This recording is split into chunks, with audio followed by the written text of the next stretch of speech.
Voy a interrumpir el compartilhamento ahora. Okay. Vamos, esperemos unos dos presentación del. Perfecto, doctor, ya está grabando.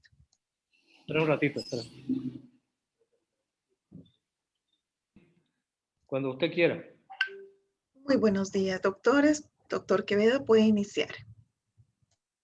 Bueno, primero, gracias a todos los presentes. Quiero dar la cordial bienvenida a mi amigo, a nuestro amigo Felipe, Luis Felipe de Araújo Campos. Para quien no lo conoce, Felipe es formado en la Santa Casa de San Pablo, el lugar donde tuve el honor y el placer de formarme también. Y Luis Felipe es un cirujano pediatra que tiene mucha pasión por la parte de la paroscópica, hasta donde yo me enteré. Pero tiene un plus a más de todos nosotros, lo que Felipe es un sommelier internacional con cursos en Francia, con un nombre muy bien ganado en América Latina y en Brasil. Es un profesional que da apoyo a revistas, especialistas, etcétera, etcétera. Quiero agradecerte, Felipe, por tu presencia, por tu cordial aceptación para que estés con nosotros. Y es la segunda presentación sobre esta parte que se llama cipecultura. En nuestro concepto creemos que el cirujano pediatra, el urólogo pediatra, no solamente tiene que ser médico, sino también tiene que ser culto. Y cultura es esto también. Entonces, Felipe, bienvenido y por favor, la pantalla es tuya. Muchas gracias a todos, particularmente a German, por terme invitado para esta presentación. Yo voy a hablar despacio para que todos puedan comprender, porque mi portuñol no es muy bueno. Voy a hablar en portugués muy despacio para todos que gustan de vinos possam compreender. Eu vou compartilhar a apresentação. Ok.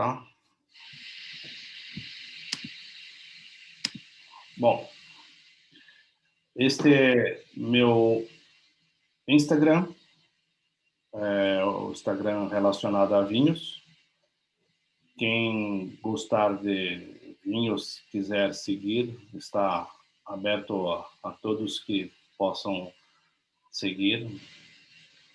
E sem mais delongas, gostaria de dizer que tenho contato com vinhos desde 1997, onde cursei meu primeiro curso de vinhos básicos aqui em São Paulo, em Associação Brasileira de Sommeliers. E desde então estou trabalhando, estou estudando, fui ganhador de melhor carta de vinhos aqui em São Paulo pela revista conhecida Veja, São Paulo.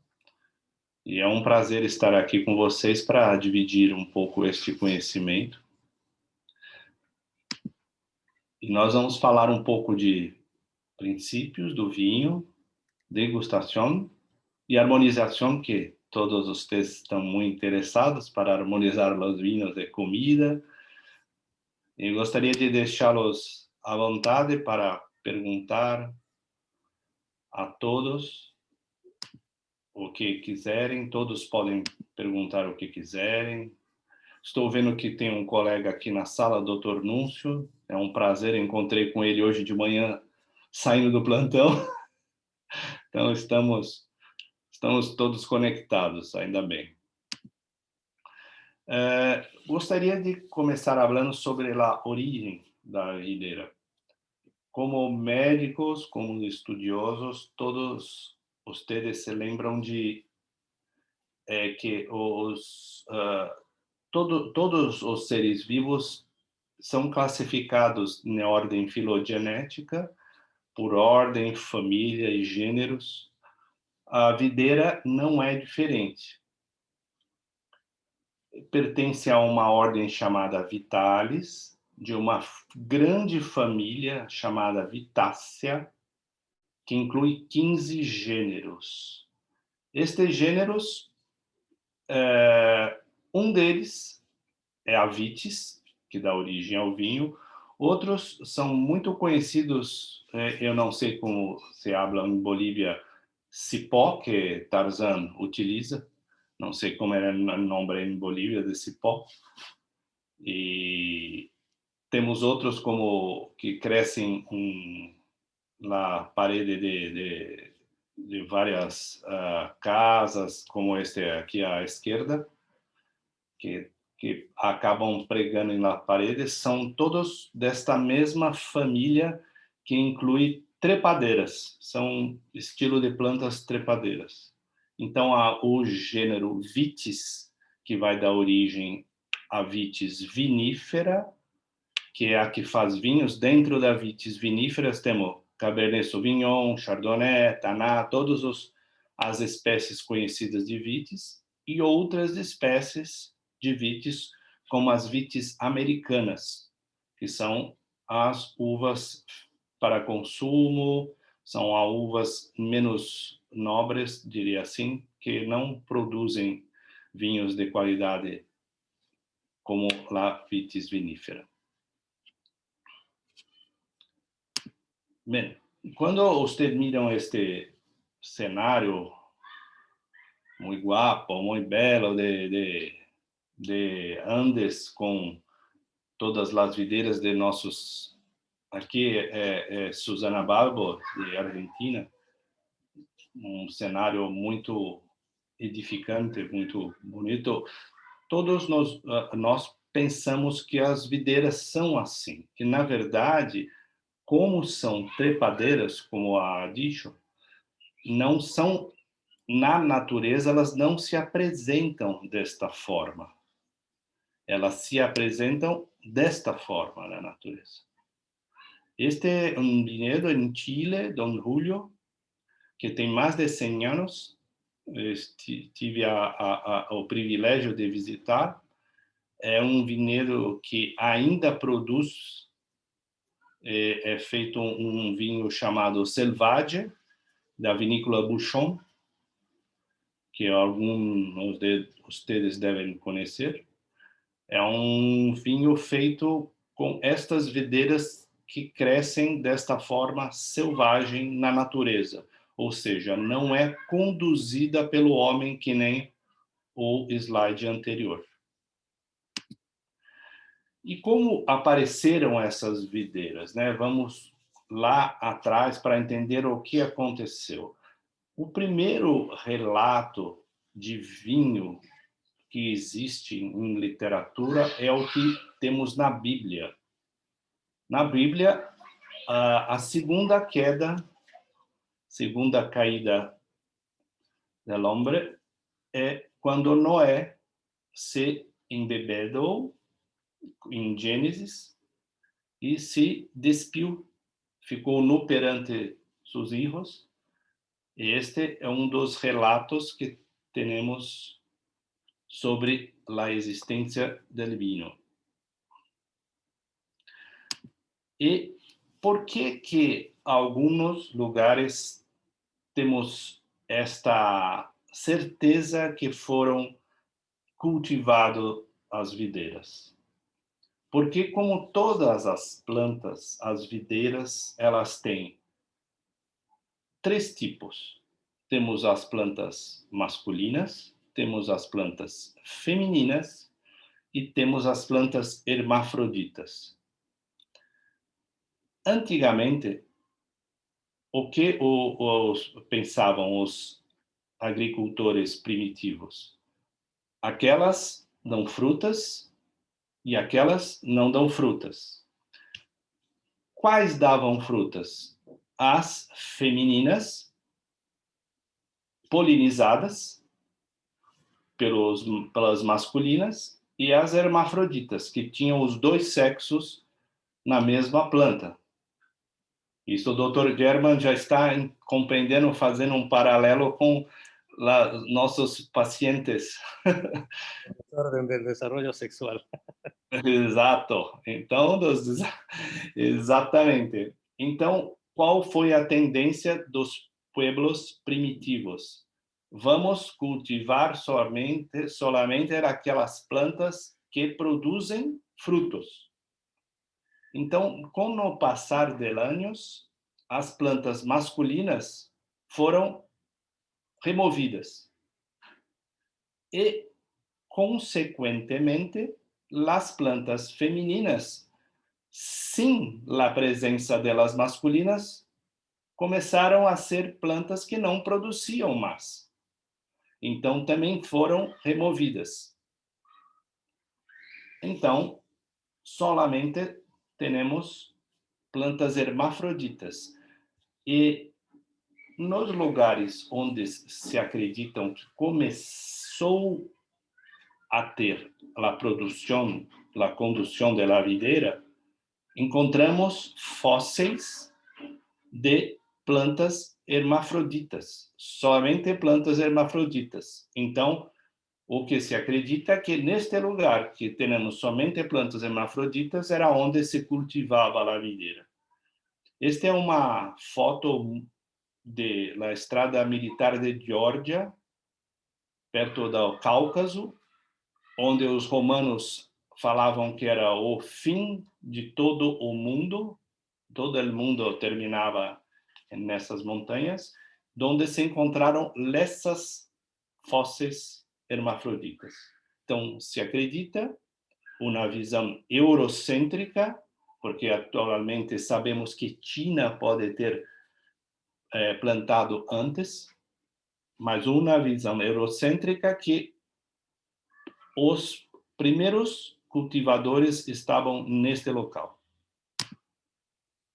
E o vinho seguiu toda a humanidade com o passar dos tempos. Passou pelo Egito, onde este é um retrato fiel de que existia o cultivo de vinhos no Egito.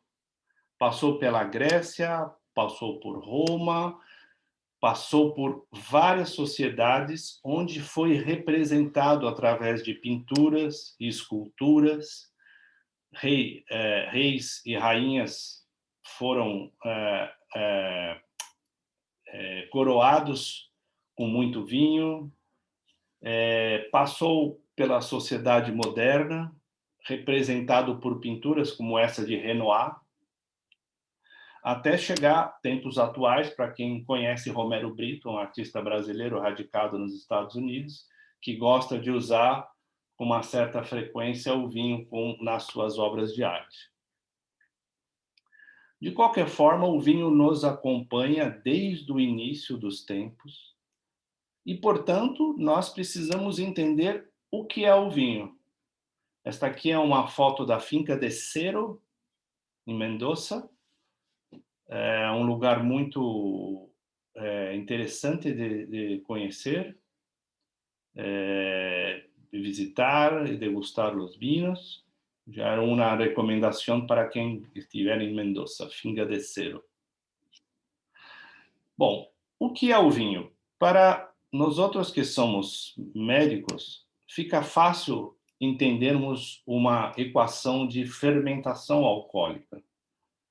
Ou seja, a uva é colhida, as leveduras, que são micro-organismos presentes na casca da uva, em contato com os açúcares, produzem álcool e dióxido de carbono numa reação exotérmica. Há saída de calor dessa reação. Então, este produto é o vinho, uma bebida fermentada, no qual a produção há uma saída de dióxido de carbono e calor. Ou seja, vinícolas em períodos de produção não são lugares mais seguros para estar. Existem relatos de mortes em vinícola, casos muito sérios de trabalhadores que tiveram intoxicação por dióxido de carbono. Então, é um lugar bom para estar, não dentro da produção durante o processo de fermentação alcoólica, que deve ser feito com muito cuidado. E vamos começar do começo. Vamos colher nossas uvas. Aqui, Dr. Luiz Felipe está em Portugal, na colheita de 2017. Estamos invitados para colher. Sim? Felipe, a tua apresentação aqui não mudou. Não mudou? O slide, não. Deixa eu ver. Aqui aparece? Não, ficou na fermentação alcoólica. Agora? Não. Doctor, ¿puede dejar de compartir, por favor? Y vuelve y retoma la presentación. Sim. Vuelva a compartir. Então, comparte de novo. Tá. Aparece? Ya, Não, ¿no? ficou preta. Deixa eu ver. Acá aparece algo? Ficou preta a tela. No, doctor.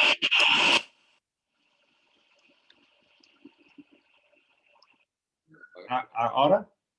Não.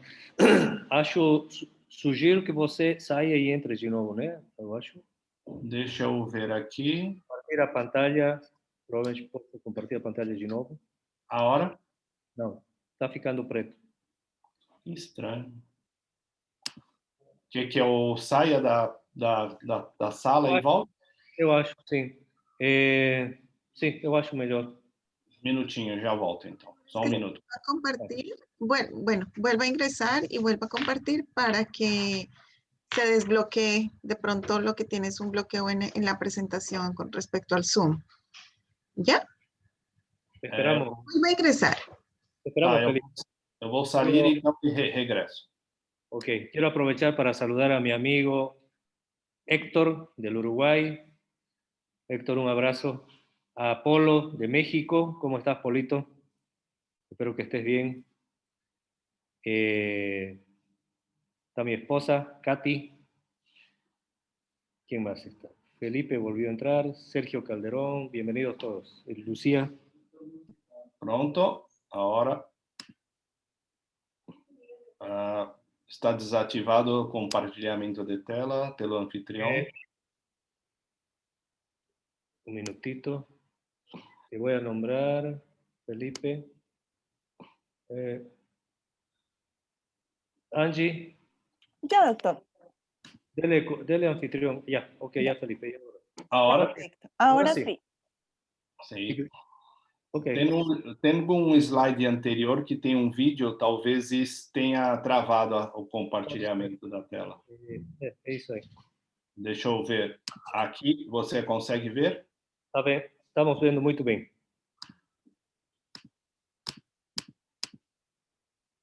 E esse? Agora sim, você está colhendo umas uvas aí? Sim, este eu colhendo. Então, vamos começar. Vamos começar a colher as uvas. Pode ser feita de forma manual, como estou aqui em Portugal, na região do Dão, ou por colheita mecânica, que quem não conhece, nunca viu, essa é uma grande colheitadeira mecânica moderna. E aqui estamos, depois de coletando as uvas, levando para a vinícola e colocando o mosto da uva para a fermentação. E aqui no caso estamos vendo um vinho tinto que está fermentando. Aqui conseguem ver o vídeo?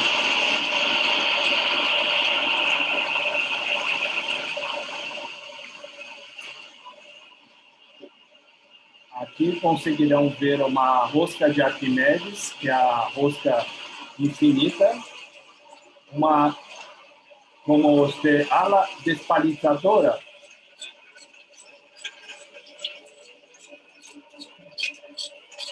separando e produzindo o mosto. O vinho, o vídeo ficou parado. Ah, que pena. Tá bom. Tudo bem. E aqui temos Põe na boca agora. Aqui temos a origem da cor do vinho tinto, que é a pele, da onde vem os taninos e propriamente dita a cor. Então, o vinho tinto se difere do vinho branco porque a fermentação envolve a pele da casca onde está a cor. Aqui um pequeno esquema resumido de como se produz o vinho branco e o vinho tinto. O vinho branco, ele entra na despalizadora. Ô, Felipe, ficou de Sim. novo. Acho que o vídeo está travando aí, alguma coisa. Ixi, agora não consegue ver a tela? Estamos vendo a tela, mas frisou naquela parte que você está jogando o vinho, acho, numa caldeira. Não voltou mais a Não tela. voltou, me põe para frente. Acho que o vídeo está travando, né? Acho que eu não vou compartilhar o vídeo, infelizmente, não vou conseguir. Aqui consegue ver? Então, faz isso tudo de novo. Ficou preta a tela, sai e entra de novo. Acho que esse é o Tá. caminho. Tá bom. Sorry, desculpa. É vídeo, né?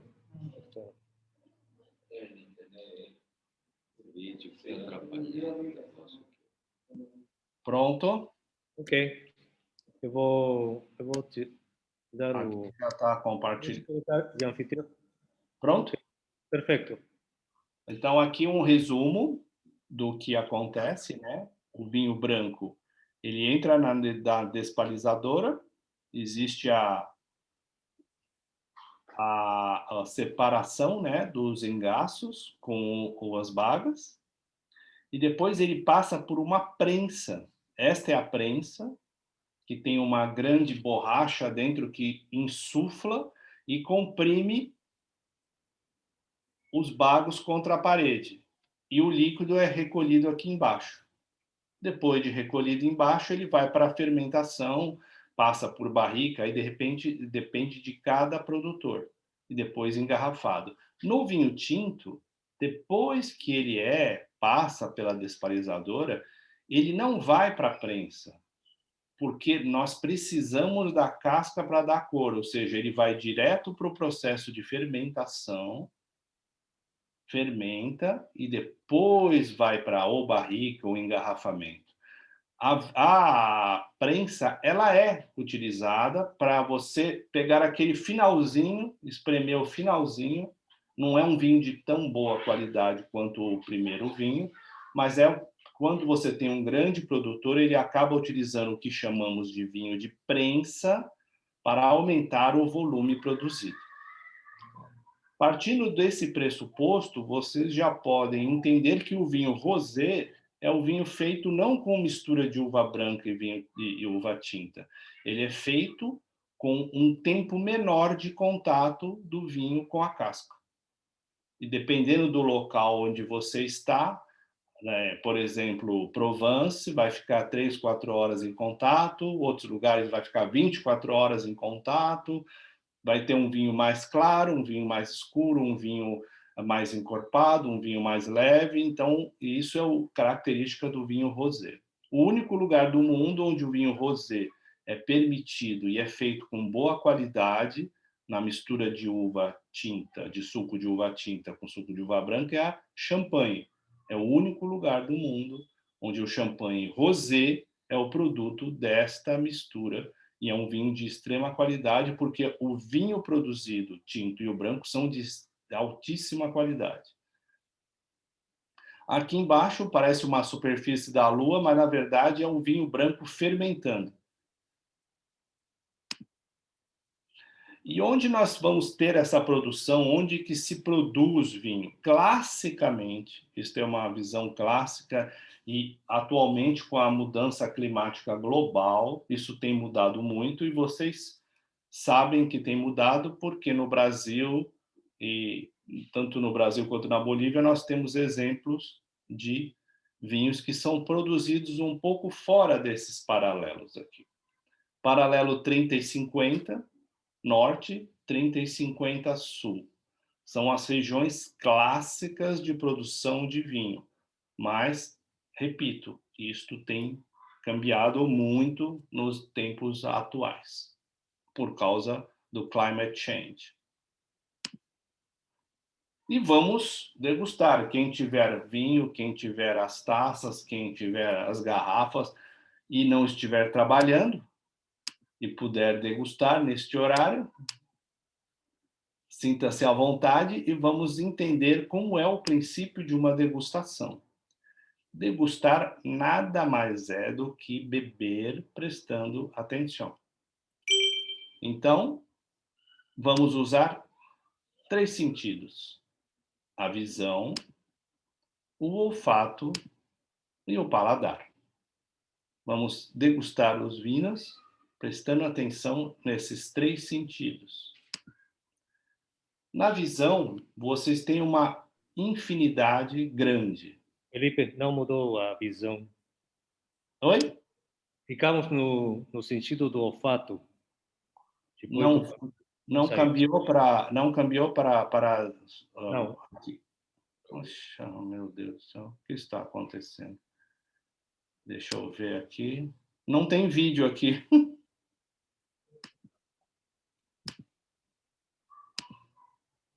Aqui aparece? Ficou preto de novo. Eita, não. O que será que acontece? Aqui Héctor, não.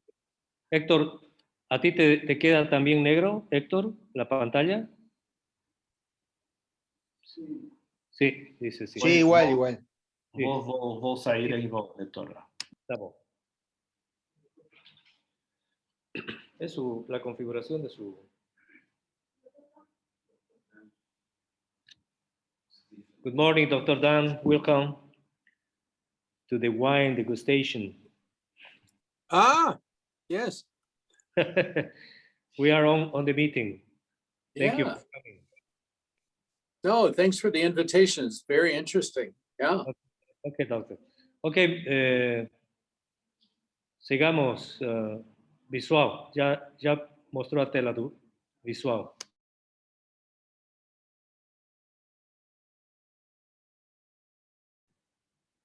Hola, hola. ¿Se me escuta, Felipe?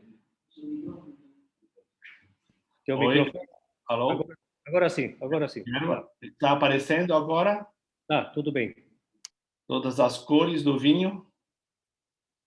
Sim, sim, sim.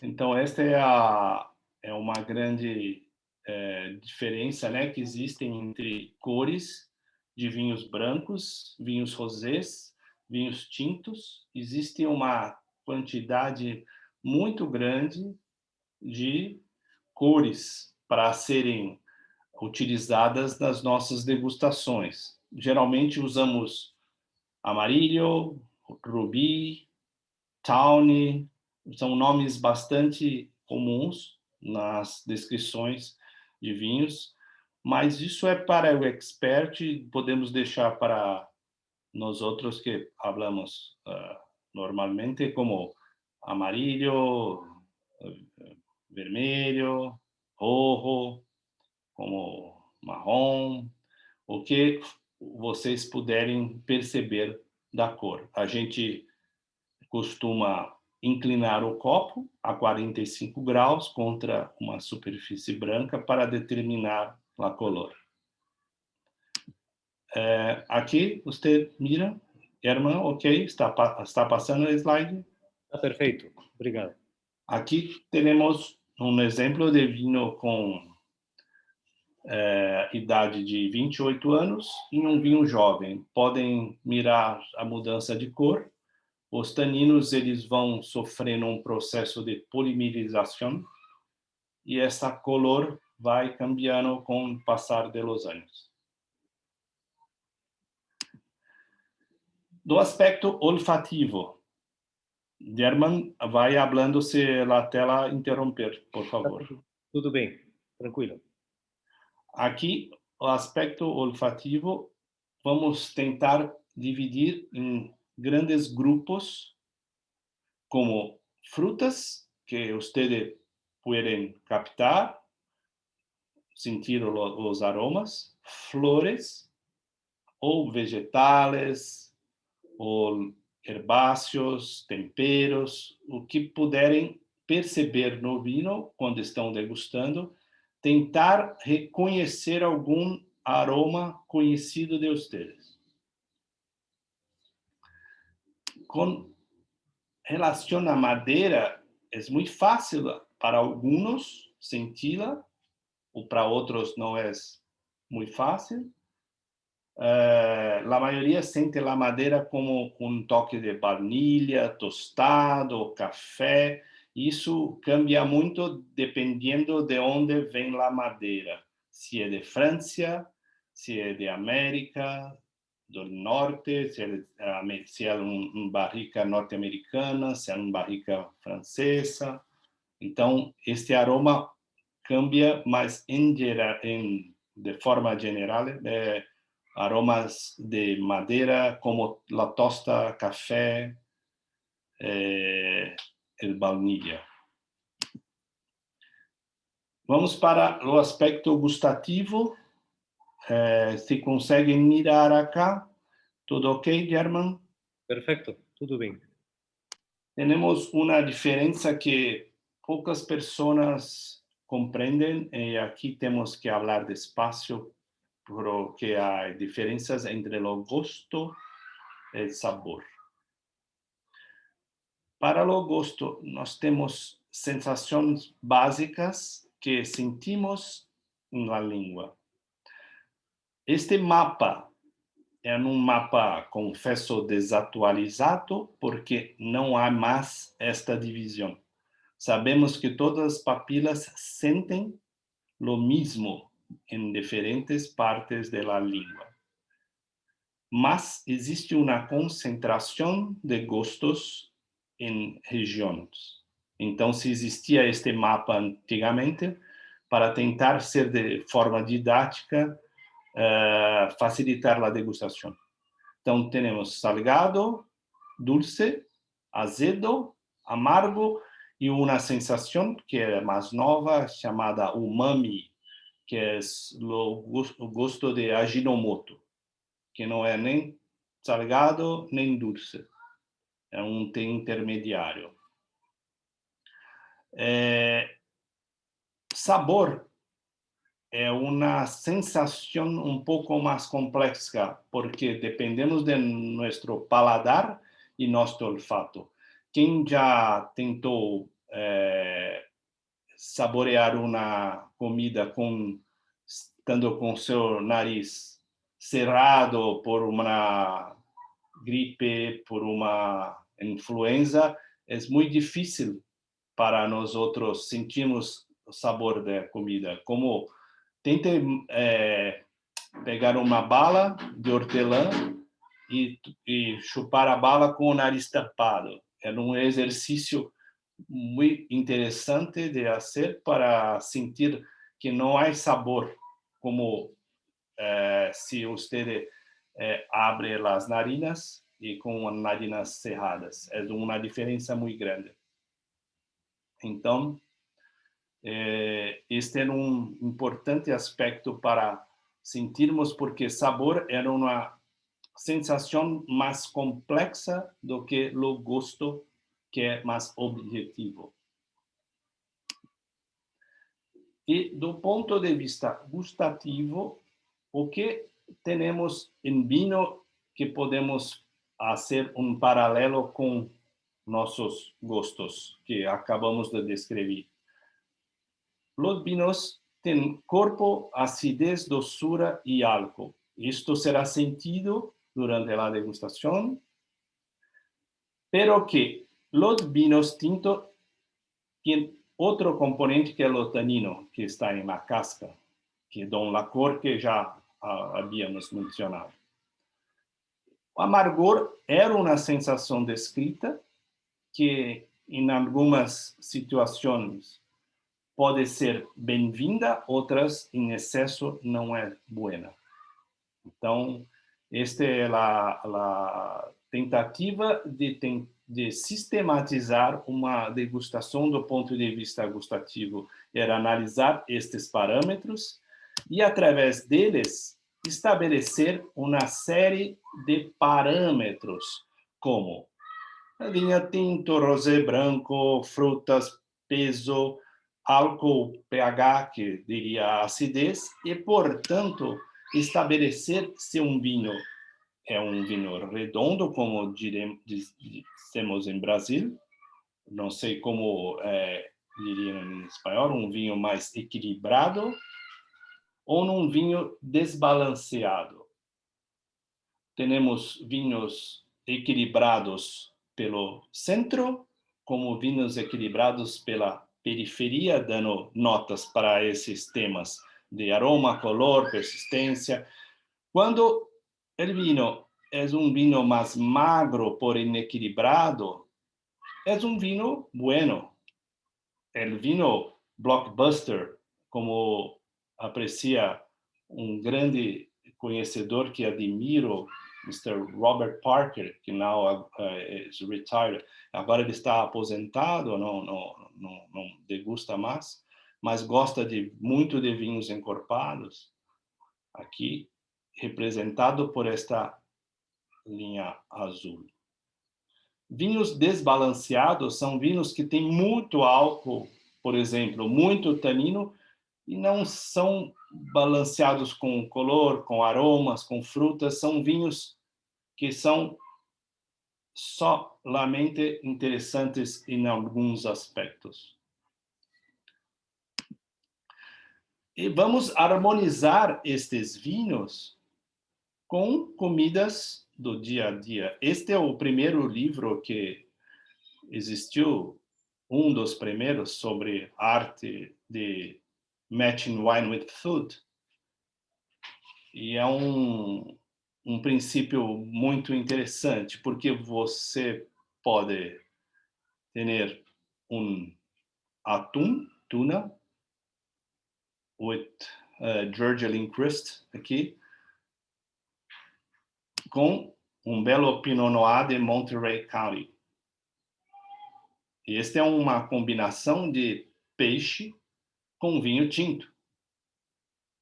Ou seja, quando falam que peixe não combina com vinho tinto, German, você pode dizer que vinho, cara pálida, e que peixe, cara pálida. Porque não é uma regra. Então, primeira regra, não seja condicionado pelas regras. A teoria é diferente da prática e as preferências individuais influenciam no resultado. As regras têm por objetivo proporcionar mais prazer. Não são regras que devem prender o indivíduo.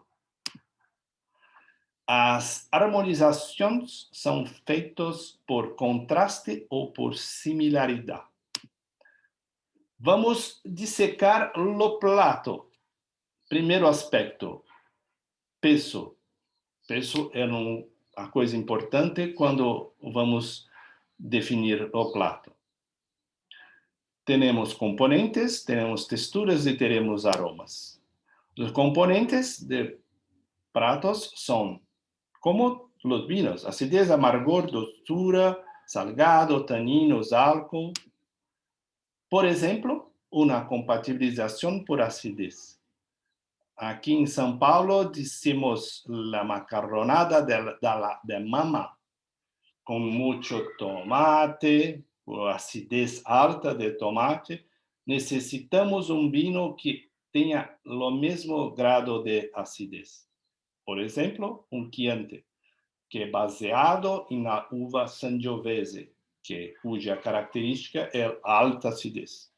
Ou seja, anel no dedo, como dizemos.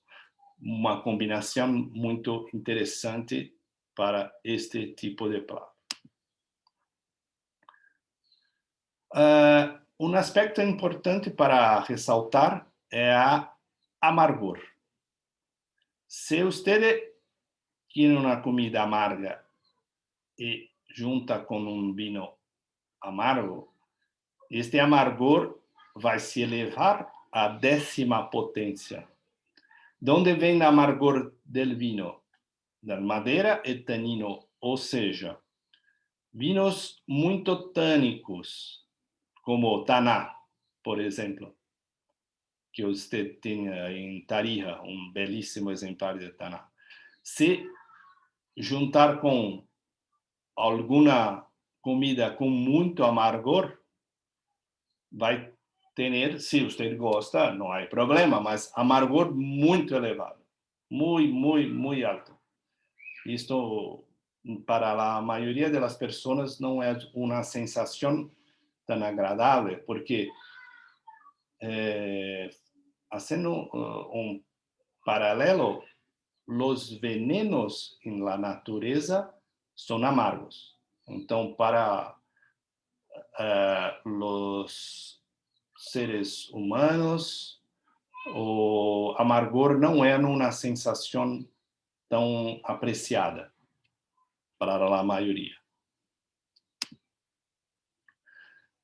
Compatibilização, harmonização por doçura, dulçor, com salgado. Por exemplo, um Sauterne, que é um vinho famoso de sobremesa, com queijo azul, blue cheese. Ou o mesmo Sauterne com uma cheesecake com calda de fruto rojo. Muito interessante. Ou o mesmo Sauterne numa harmonização por textura com foie gras. Aqui abaixo, vinho del Porto, vinho de sobremesa, com este bolo de chocolate. Muito interessante esta harmonização. Taninos. Chegamos em ponto que gostamos muito do churrasco, né? O que acontece com os taninos em paladar?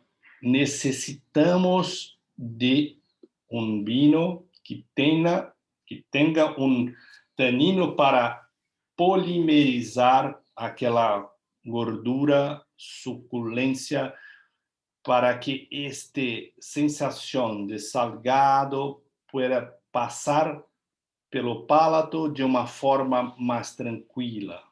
Ou seja,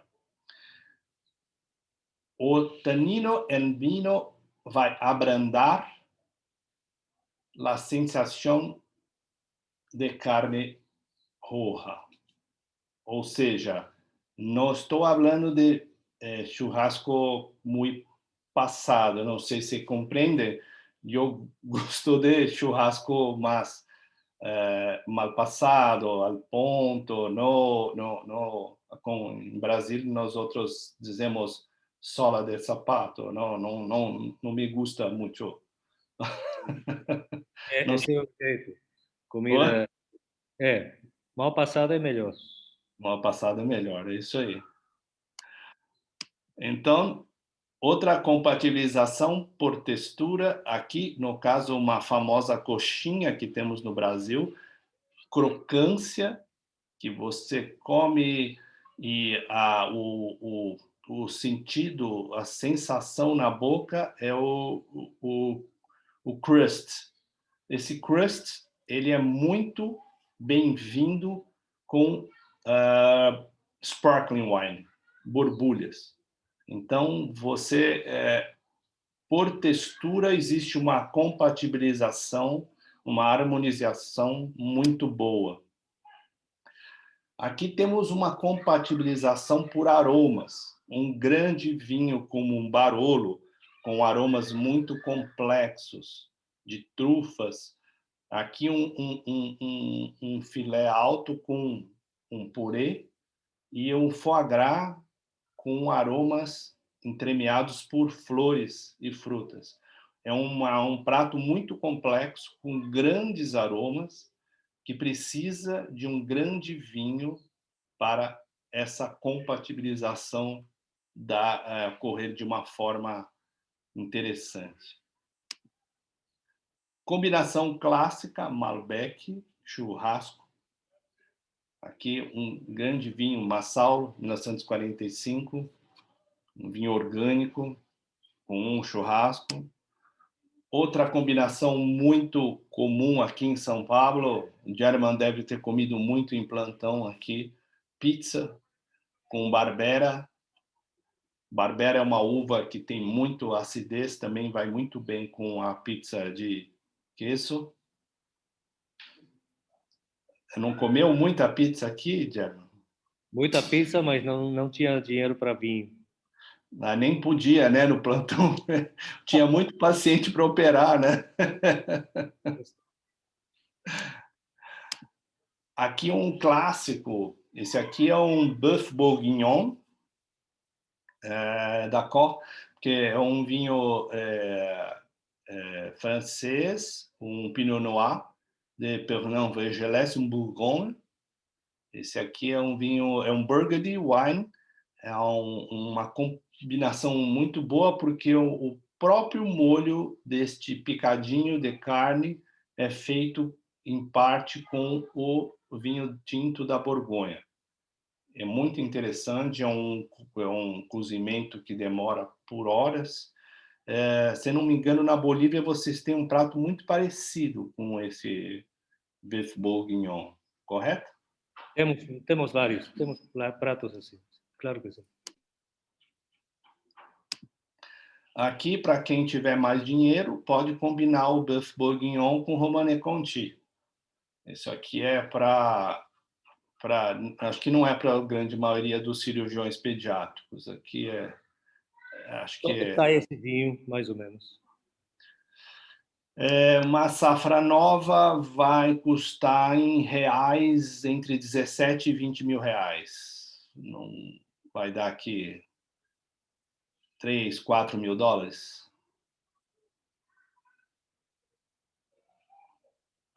Uma safra nova, né? Um vinho que acaba de ser lançado, você não consegue comprar esse vinho sozinho, direto da vinícola, você tem que comprar com outros 5 vinhos, que é da Domaine de la Romanée Conti, é um assortiment, vai uma garrafa de Romanée Conti e os vinhos Latache, Richebourg, que também são vinhos fabulosos, que vão todos na mesma caixa, é uma caixinha, é um presentinho bom. Eu faço aniversário esse mês, se alguém tiver interessado, fica a dica aqui. Obrigado. Fácil. Essa aqui é uma outra combinação de vinho clássico de sobremesa, um Royal Tokai, também é um vinho botrytizado, como aquele Sauternes. O vinho botrytizado, para quem não conhece, é um vinho feito com as uvas afetadas pelo um fungo chamado Botrytis cinerea. Esse fungo ele desidrata a uva, ele fica em cima da casca da uva, ele desidrata e transforma a uva num grande transforma a uva com uma grande concentração de açúcar. Então é um vinho doce de sobremesa, que mantém a acidez e que combina muito bem, por exemplo, com essa torta de limão.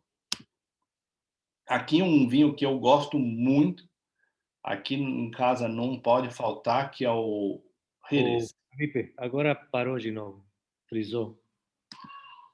Parou aqui? Ficamos no Royal Tokai.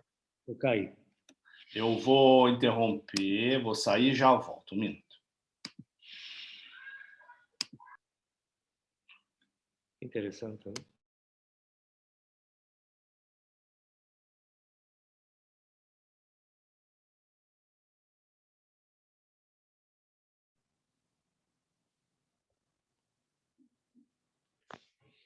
Olá, estou de volta. Tudo bem. Aqui consegue ver o Royal Tokai. Sim. Aqui consegue ver, German? Perfeito. Esse é o Manzanilla. Muitos de vocês devem conhecer esse Jerez para comermos com tapas aqui, com presunto, com ramon. Eu gosto muito com frutas secas, com ramon, com azeitonas. E aqui, champanhe. champanhe para brindar a vida, que combina muito bem com ostra, assim como o Chablis também combina muito bem com ostra. Eu sou fã dessa combinação. Aqui, Peru, de Natal, com Montes Folly, da Vinícola Montes. Vinho feito com a base da uva Syrah, também uma bela combinação. Para quem tiver mais dinheiro, pode optar por um Côte Rôti do Rhône. Aqui, Freixenet, também o mesmo princípio de textura de crocância. Aqui nós temos Lula Adoré, crocante, com a Freixenet ou cava. Aqui um vinho português, que vai muito bem com queijos, o Esporão Reserva.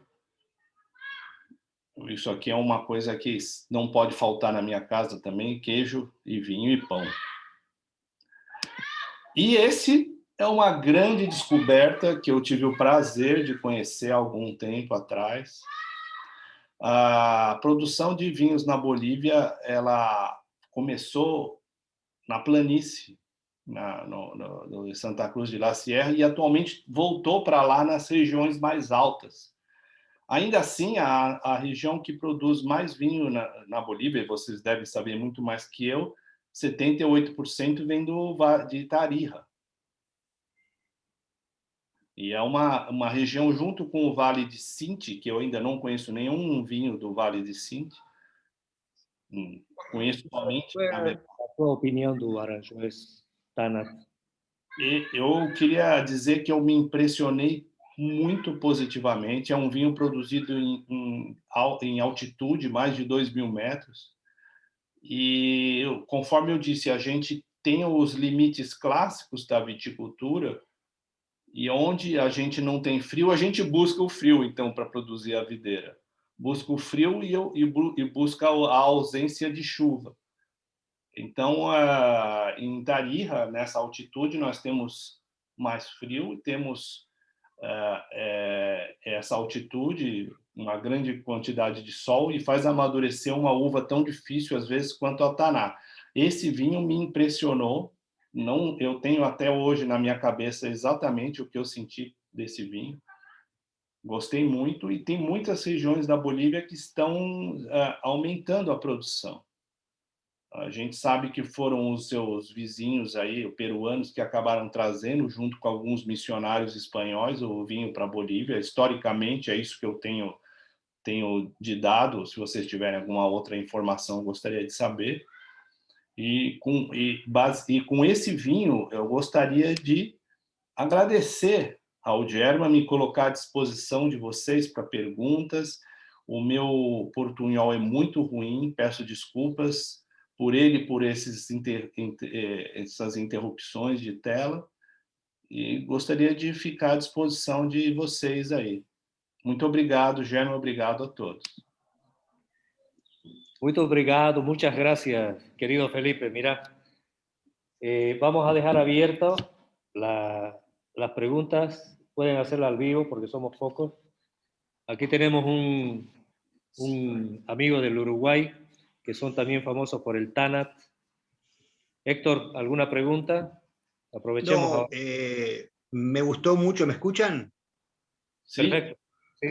Me gostou, eu gostei muito da apresentação do amigo do Brasil.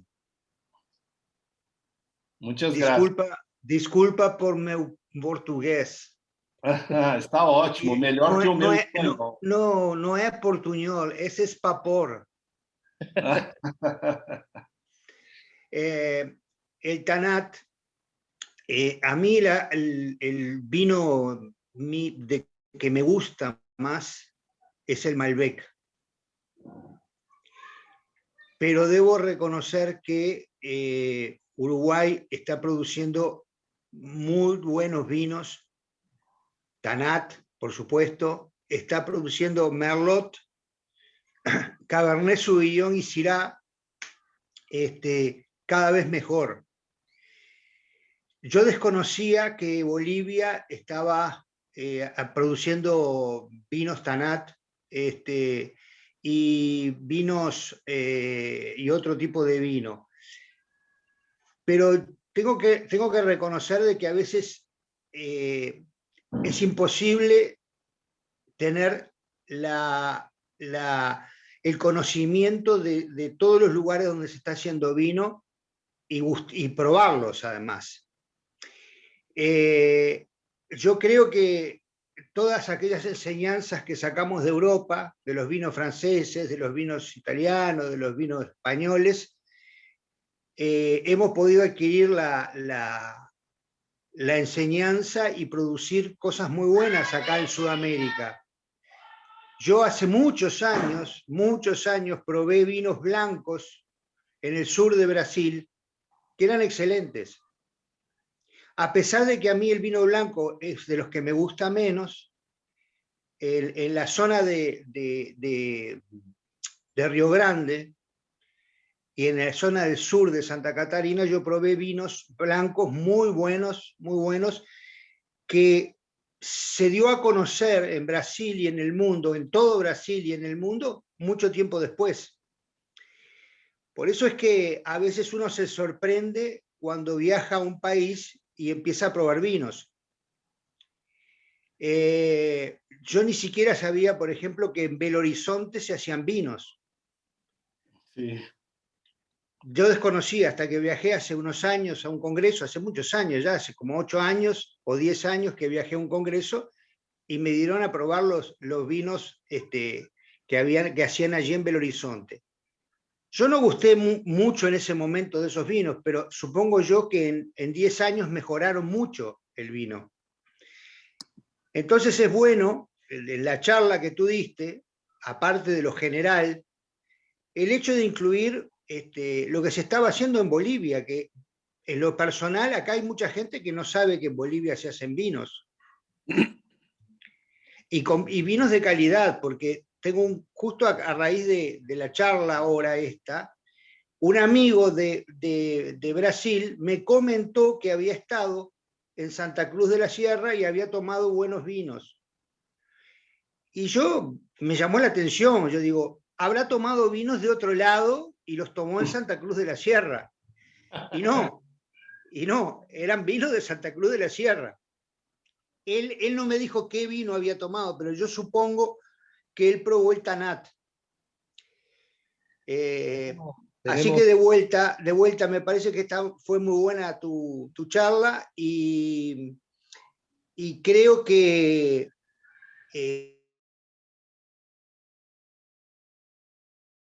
sino de otras regiones.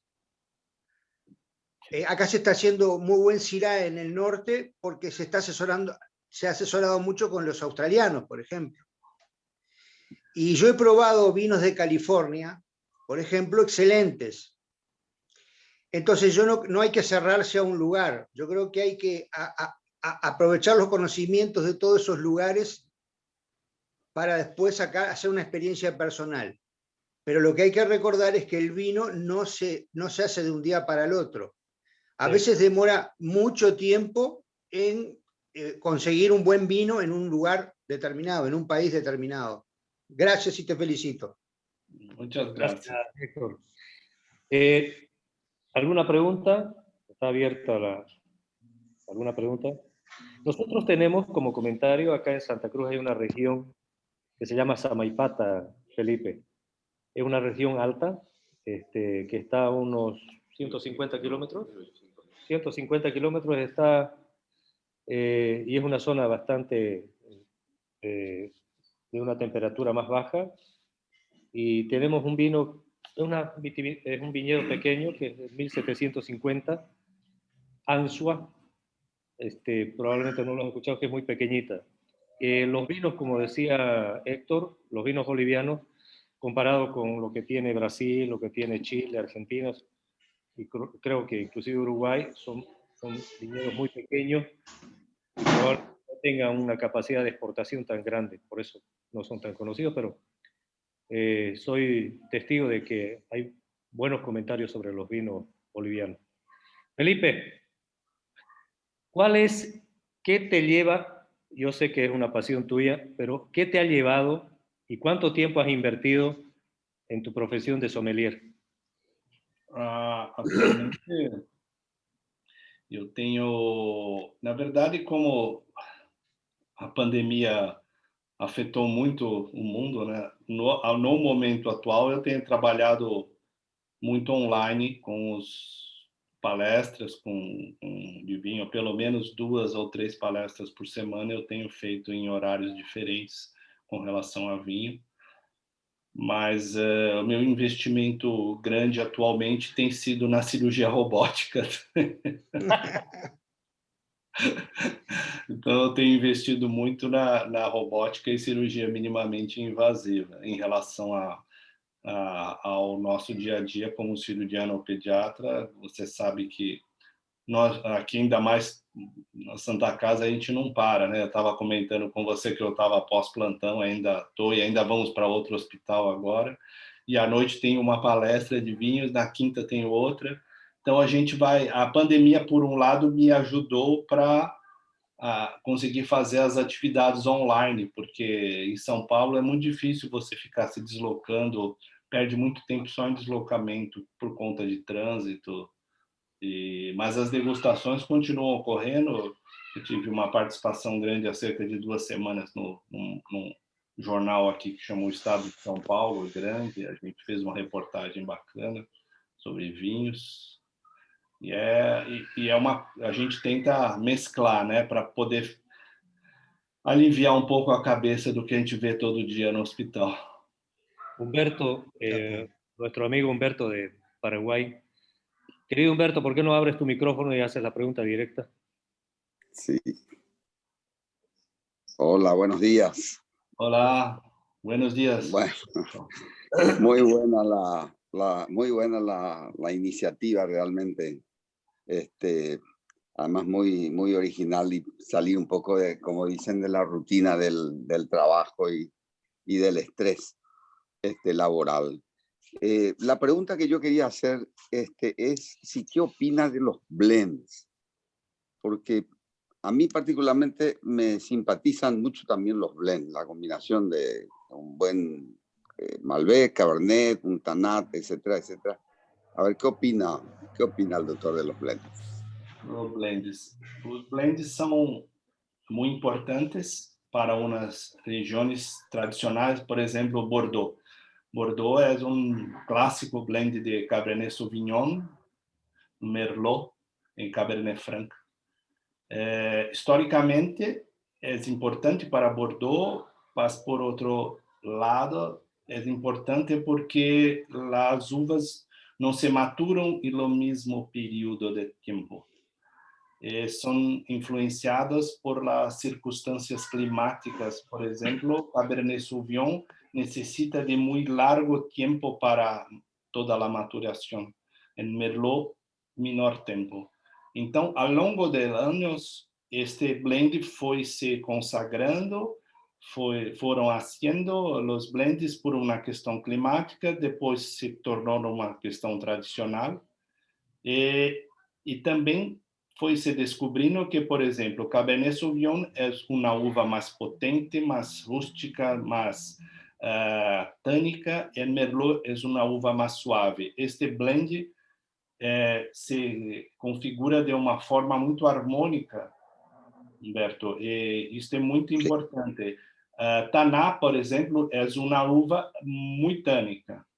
Em algumas situações, pode mesclar com Malbec, por exemplo, que é uma uva menos tânica, pouquinho mais suave, para o blender ficar um pouco mais apreciável para os consumidores. Eu acho muito interessante. Para mim, me gusta tanto os varietales quanto os blends, desde que sejam vinhos bem feitos, bem produzidos. Eu penso que tanto os blends quanto os vinhos varietales são, para mim, muy buenos, muy buenos. Excelente. Gracias. Una pregunta, Felipe. Me gustaría oír tu opinión sobre los Carmener. Carmener é uma uva muito difícil de produzir, irmão. Es una uva complicada porque hay tres oportunidades de maturación para Cabernet, para Carmener, tanto los aromas quanto la janela de maturidade de açúcares, quanto da janela de maturidade de taninos. Algunas regiões do mundo conseguem, em alguns produtores, fazer um belo trabalho. Por exemplo, em Pelmo, em Chile, hay un vino muy conocido que es el vino que la métrica de Carmener, que el nombre es Carmín de Pelmo. El Carmín de Pelmo es un vino muy caro actualmente. Y otros Carmener, como este Carmener, ese productor que ha mostrado en la presentación, que es Massal, que era un orgánico, hay un Carmener muy perto de Pelmo, que es bem produzido, orgânico, produção orgânica. Carmener es con una uva que, si tiene buena situación, Carmener crece mucho. El crecimiento vegetativo, la follaje crece más y la energía es más direccionada para las follajes. Por tanto, el vino fica con un aroma más herbáceo, às vezes muito importante, muito acentuado herbáceo, e é difícil, às vezes, controlar este crescimento vegetativo, em detrimento da energia em lo bago da fruta. Então, ele fica mais herbáceo do que frutado. Às vezes, Carmener é difícil por conta disso, mas me gusta Carmener, me gusta mucho los buenos productores. Esta pesquisa por buenos produtores también es una cosa que me agrada para hacer en relación a Carmener. Vamos a darle la palabra a mi amigo Polo. Polo, ¿puedes prender tu micrófono, por favor? Un gusto verte. Hola, Polo. buen día. Hola, buen día. Polo es de México. Una excelente presentación. Muchas gracias por toda la información que nos regalas y te quería preguntar tu opinión sobre los vinos de México, de la zona de Baja California o de Querétaro. Hay varias zonas vinícolas y se ha venido desarrollando una industria, pero me gustaría conocer tu opinión. Me gustan los vinos de México. No tengo mucha oportunidad para degustar muchos vinos en Brasil, de México, mas los pocos que degusté tienen exacto esta percepción que usted acabó de hablar.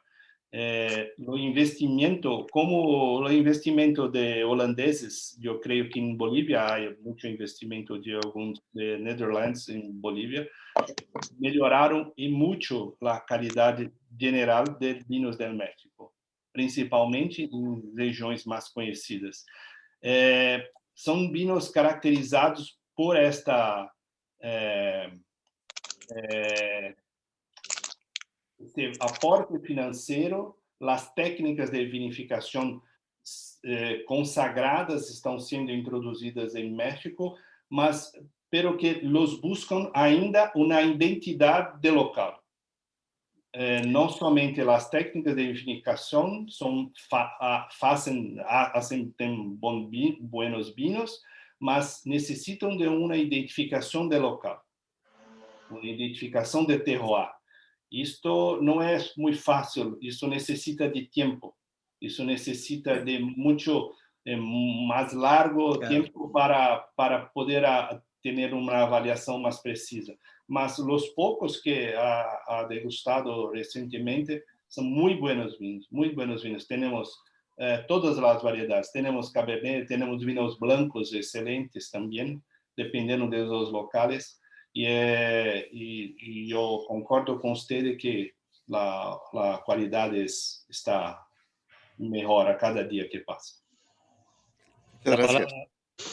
Primero, antes de darle la palabra a Humberto, es una satisfacción muy grande tenerlo a Polo acá. Polo ha sido presidente de la Sociedad Iberoamericana de Cirugía Pediátrica. Él nos ha hecho una invitación a México. Hemos estado en Manzanillo, en un lugar precioso. es una persona muy querida y muy generosa. Polo Torres ha trabajado mucho por la cirugía pediátrica y lo sigue haciendo. Es un honor tenerte, Polito. Humberto, ¿alguna pregunta? Solamente quiero poner un acápite.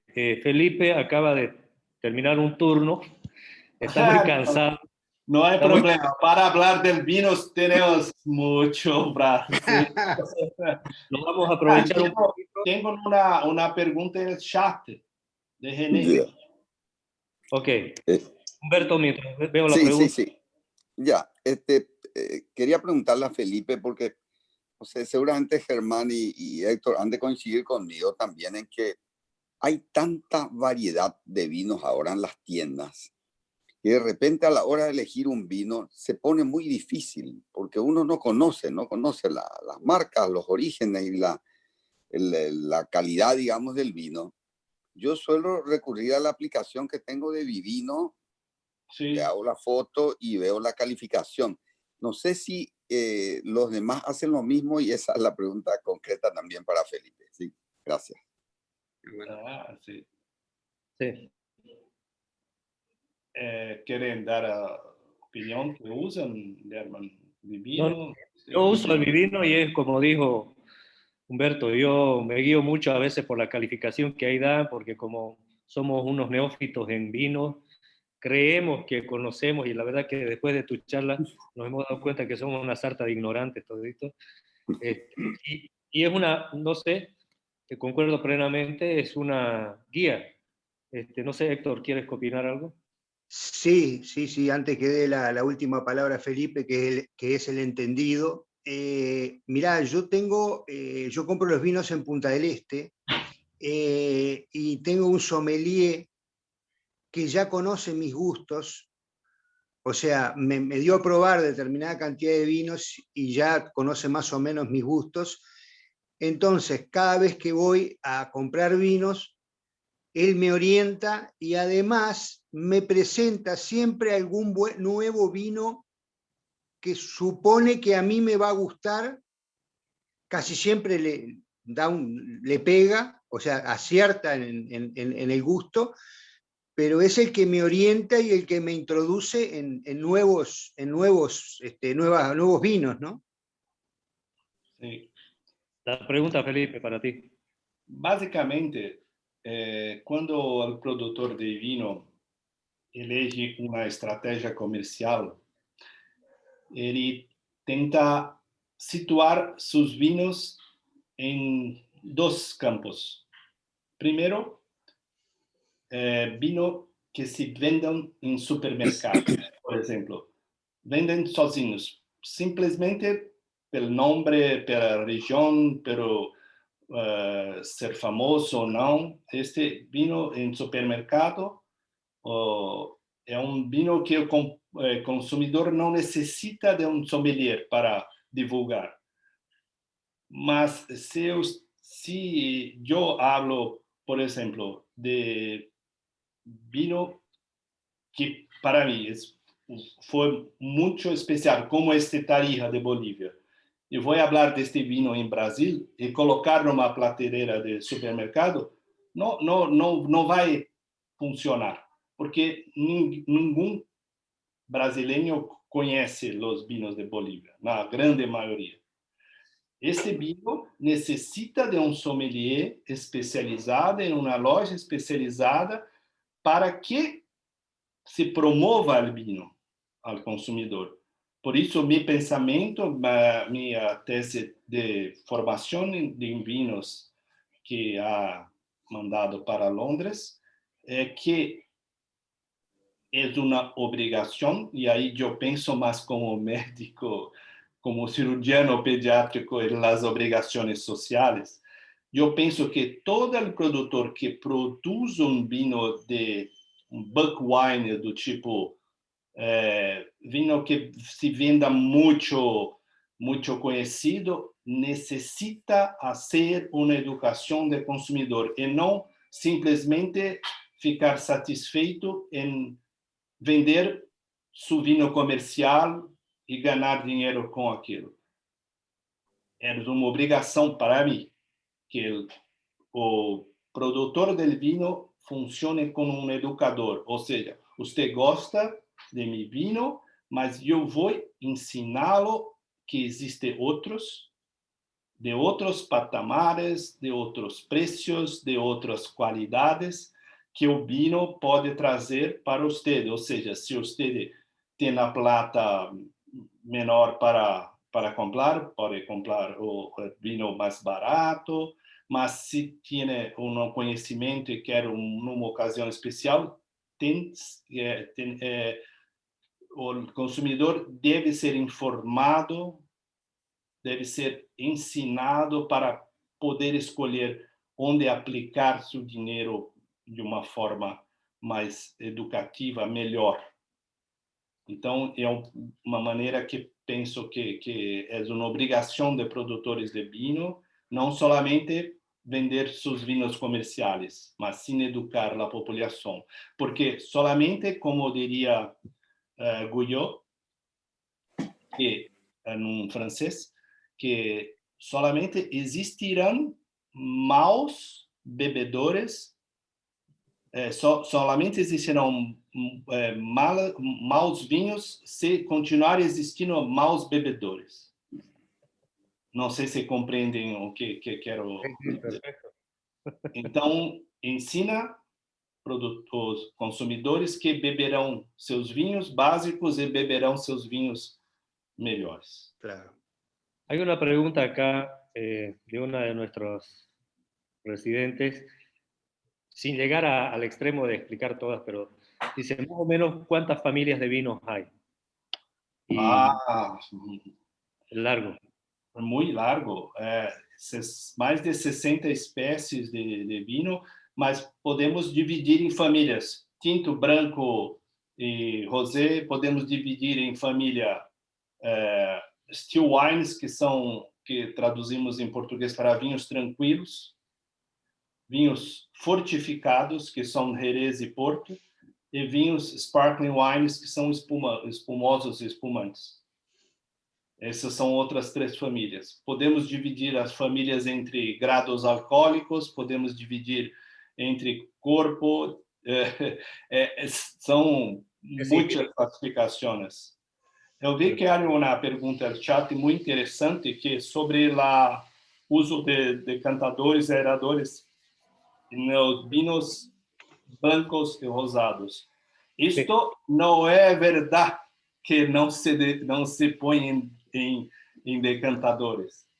Por exemplo, se você conhece na região chamada Rioja, em Espanha, há produtor chamado Vina Tondonia.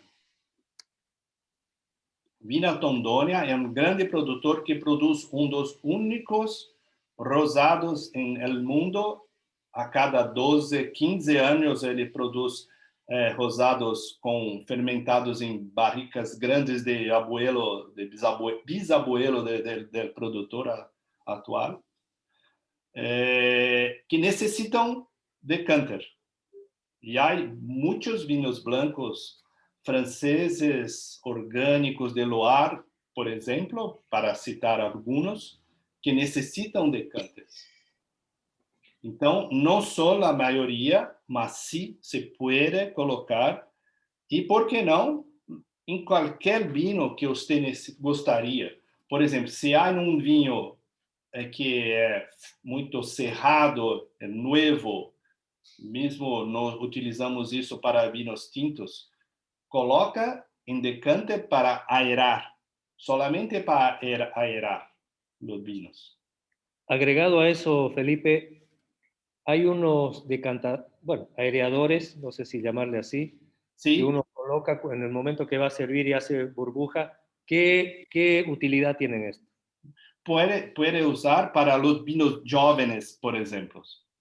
Vinhos jovens podem se beneficiar com aeração, não com decantação, que decantação seria para separar os sólidos de lo líquido para os vinhos mais viejos, por exemplo. Agora, para os vinhos jovens, há o sentido de aerar para os aromas se desprenderem mais rapidamente. Humberto, ¿tienes una pregunta? Creo que No, era- no, Germán, era- disculpa, creo que no bajé la mano, disculpa. Sí. La mano continua. ¿Cuánto tiempo? Aquí hay una pregunta muy buena y muy útil. Un vino joven o un vino viejo, ¿cuánto tiempo después de comprarlo podemos guardar? O después de cosecharlo, producirlo, podemos guardarlo. Porque nos ha pasado que muchas veces compramos un vino y creemos que podemos guardarlo y después cuando vamos a tomar está vinagrado. ¿Cuál es la conducta que deberíamos tomar? Entonces, la pregunta y la respuesta es muy objetiva. La respuesta es, la gran mayoría, 95% de los vinos en el mundo son hechos para serem bebidos o más breve posible. Para los vinos tintos, uma regrita básica que usamos, uma regra básica que assim, na grande maioria, se você não é um entendedor de vinhos, deguste os vinhos, a grande maioria dos vinhos tintos até 4, 5 anos depois da safra. Para os vinhos blancos, menos. Lo tiempo de guarda no es muy largo. Es para los vinos blancos son 2 o 3 años para la grande mayoría. 95% de los vinos del mundo son producidos para serem consumidos rápidamente. E uma coisa simples de entender é que este é um capital que para os produtores não pode ficar imobilizado. Claro. São vinos para vender. Hay una pregunta muy buena acá. Cuando abrimos un vino, y digamos, lo dejamos a medias, a gente não toma tudo. A gente deixa fechado na geladeira, deixa aberto nas cavinhas, aquelas que a gente compra comerciais, que tem temperatura de 15, 14, 16 graus. Melhor deixar aberto, deixar tampado? Como a gente faz? E quanto tempo a gente pode esperar para tomar esse vinho? Depende, se você deixar o vinho aberto na geladeira, ele não vai durar muito, German. Ele vai durar 24 horas, já vai mudar, porque o grande inimigo do vinho é o ar. Ele vai fazer a mudança do seu oxigênio, vai mudar a característica do seu vinho. Então, o que a gente preconiza é que use um aparelho chamado Vacuvan, que vocês devem conhecer, é uma tampinha que você coloca em cima do vinho e aí puxa e tira o ar de dentro. Ele permite que, com essa bombinha, você tire esse ar de dentro e fique com ele mais tempo guardado na geladeira. Para os vinhos brancos, aí 3 dias, 4 dias, para os vinhos tintos, às vezes um pouquinho mais, mas sempre isso precisa ficar muito claro, vai ter uma pequena perda depois de aberto.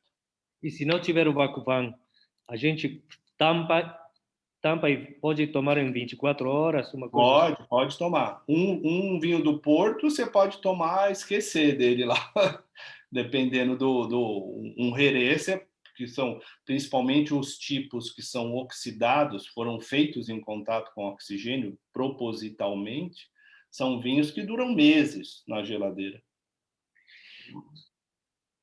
A última pergunta. Não tem problema, pode falar, pode, eu adoro. ¿Qué hace que haya vinos que vos puedas guardarlos 20, 30, 40 años? ¿Y esos vinos después son bebibles? São.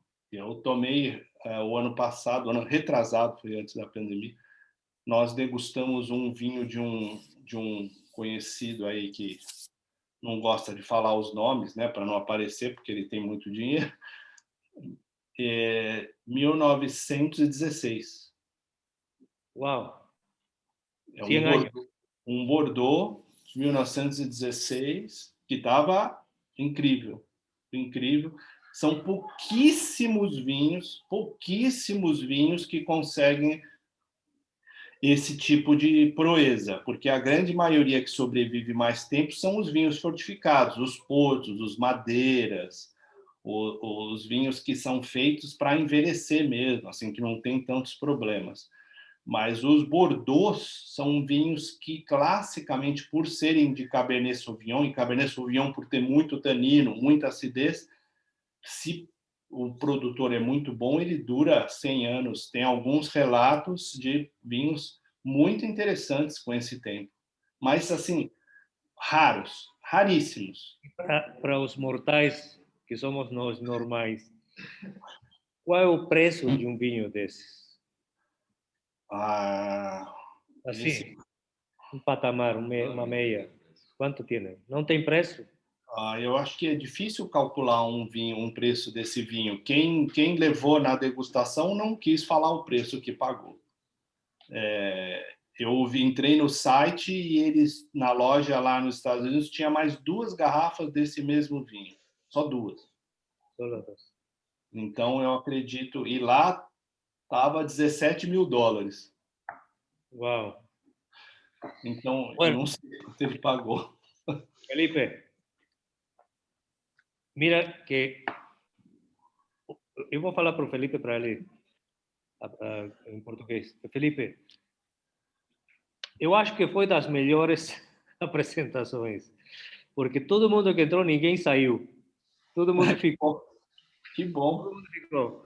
E eu sei que esse negócio do vinho é muito seleto e somos poucas pessoas que às vezes temos curiosidade e os poucos que ficamos aqui, eu acho que aproveitaram muito, muito mesmo.